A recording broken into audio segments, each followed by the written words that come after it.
OFW ka ba? Ito ang 3 bagay na hindi alam ng karamihan na dapat mong asikasuhin bago ka umuwi ng Pilipinas.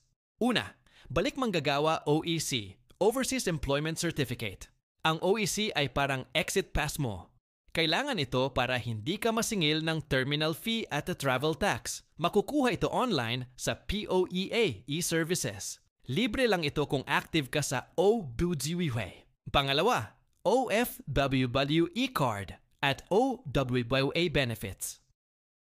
Kung active ang OWWA membership mo, pwede kang mag-avail ng mga benefits gaya ng libreng medical assistance.education scholarship para sa anak mo, livelihood programs kung gusto mong magsimula ng negosyo sa Pilipinas. Pangatlo, may Balik Pinas, Balik Hanapbuhay program, BART P10,000 turn. Hanggang PIR 20,000 puhunan ang binibigay sa mga OFW na nawalan ng trabaho. Kailangan lang mag-register sa DOLE OWA at mag-submit ng simpleng business proposal. Alin dito ang gusto mong i-avail pag-uwi mo? Comment ka sa baba ng "Uwi na ako". At huwag kalimutang i-follow ang Philippine Issue para sa mga legit na tulong sa OFW.